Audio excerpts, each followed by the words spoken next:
right, man. What's good with it, YouTube? Fight fans all over the world. It's your boy, the realest of the real. Yes, sir, I said it. Real talk boxing.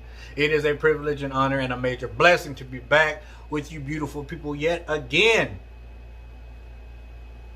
Potential fight between Canelo Alvarez and Dmitry Bivol. I got a lot of heat in my last video for not knowing Dmitry Bivol. A lot of heat. Well, I wouldn't say a lot of heat. You know, you had a lot of people that came, stepped to me respectfully. Hey, man, you don't know Bivol? Yo, man, go do your research. Real talk. Go check him out. He's an awesome fighter, man. And to me, that's how I would approach it. But you had some that's like, oh, well, you don't know Bivol? Then that says a lot about your boxing knowledge. Which is, to me, not fair to say, because do you know every fighter out there? Do you know fighters that I know? If you don't, the difference between me and some people is I'm not going to judge you and what you know just because you don't know one particular fighter. It is what it is. I can't expect everybody to be like I would be or react like I would react. But to the people out there who showed respect, even though y'all were like, yo, man, you don't know this dude? Come on, real talk. Go do your research. You'll like him. I appreciate that. That's how I would like to step to people. That's how I would step to people. But anyway,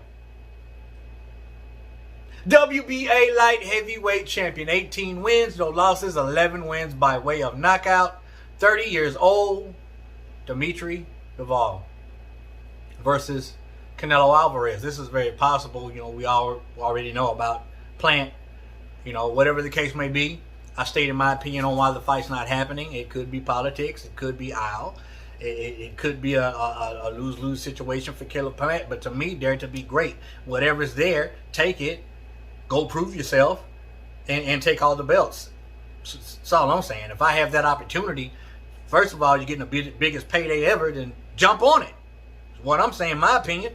You ain't taking it? My opinion is you're scared. But I don't see Dmitry being that type of fighter. I mean, I don't think he is scared. I don't. I've seen some interviews with Dmitry, and when he speaks about Canelo, I don't see any fear in his eyes. I don't hear fear in his voice. Dmitry is the type of fighter that has a couple of things that you would need to beat Canelo. Now, I did a video before stating things that you would need to beat Canelo. First of all, you can't be afraid of Canelo. You have to be strong. You have to be durable. You have to be able to take punishment. All right? And you have to be very, very active, because I believe that you can outwork Canelo, who doesn't throw a lot of punches per round. He knows how to reserve that energy. Take him out of his comfort zone. Be active. And if there's one thing Bivol is, he's very, very active. He's a big, strong guy. He doesn't have amazing one-punch knockout power, even though I've seen him hurt and drop fighters with one punch. But majority of his damage comes within punches and bunches.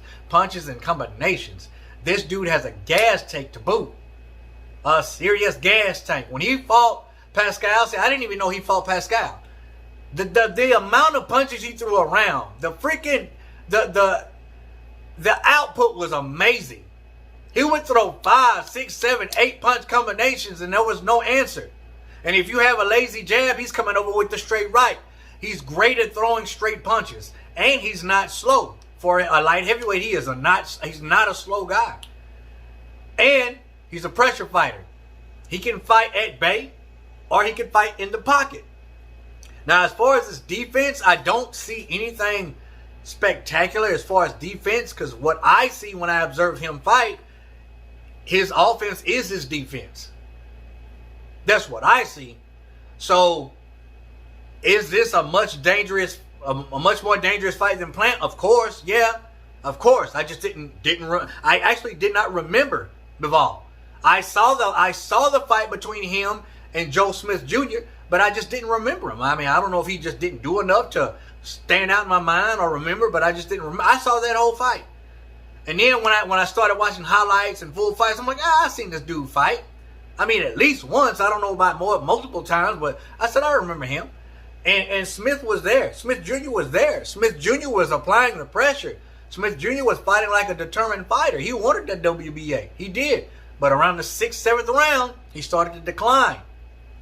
Because over time, Bivol will break you down. He's that type of fighter. Punch volume is nuts. And that's what you need to defeat a fighter like Canelo Alvarez. But if you're not durable, if you cannot take punishment, it's a wrap. Like, he's gonna bust you up. He's gonna hit you on your arm, your bicep, take that weapon away. He's gonna go to the body. He's gonna bust your orbital bone. There we go. He's gonna break that.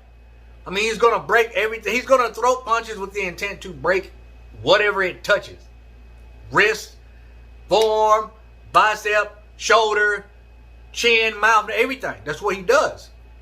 But if you are active and you have a gas tank and you can go 12 rounds throwing those types of combinations against someone like Canelo Alvarez, you stand a chance of outworking him.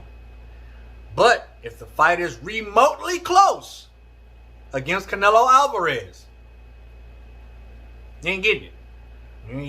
You're not getting it. So you have to win every minute of every round or completely render him unconscious. This is definitely, he's definitely a more dangerous fighter than Plant. I think Benavidez is a more dangerous fighter than Plant. I think Jermall Charlo is a more dangerous fighter than Plant versus Canelo Alvarez. But we talking about light heavyweights. And as a matter of fact, man, I've not really kept up with light heavyweights since Roy Jones, since, Tarver, Chad Dawson, even though he wasn't that good. I just don't keep up with that weight division. I don't. And it's the same thing with, I couldn't name one fighter in the flyweight division or strawweight division. And there's a lot of people going to jump on me about that. Oh, well, that says a whole lot about your boxing knowledge. Anyway. Oh, my goodness. Some people. But I like Bivol. I like him. And he has a couple of attributes that he would need to beat Canelo Alvarez. Now, would he beat Canelo Alvarez? I don't know. It is very possible. I mean, because a lot of people are going to compare Bivol to the Crusher Kovalev, which you saw what Canelo did to him, but these are two different fighters. The Crusher doesn't have the punch output or the gas tank. Because all you got to do against Kovalev is go to the body. Andre Ward proved that. Not the first fight, though, because I believe Kovalev won that first fight. Second fight, and a lot of people said, Andre Ward threw a lot of low blows, and I've seen some low blows in there, but for the most part, the body attack is what won the fight for Ward. Hands down, in my opinion. So, I think it's a dangerous fight for Canelo. I mean, if I was him, I would much rather fight Plant. But, if Plant or Al doesn't want Plant to fight, then, where is he going to go? He can stay there. He can fight Benavidez, but there's no belt. Canelo's trying to get belts. And would he want that WBA light heavyweight championship? Yeah, I think he would. But it's a tall order, man. That's a lot of food to eat on that plate. Because Dmitry is going to be there to win. I don't think he fears Canelo. I don't. But, we'll see in the near future what happens. And knowing now what I know about Dmitry, yeah, I'd like to see that fight. I'd like to see that fight. And again, big ups to people staying on me about what I know and what I don't know. And a huge shout out to people being respectful about it. I appreciate that. I want to know what you think about this possible fight. Comment down below. Let your boy Real Talk know. As always, respect all. Fear none. God bless. At the next time, Real Talk Boxing, we are up and we out of here.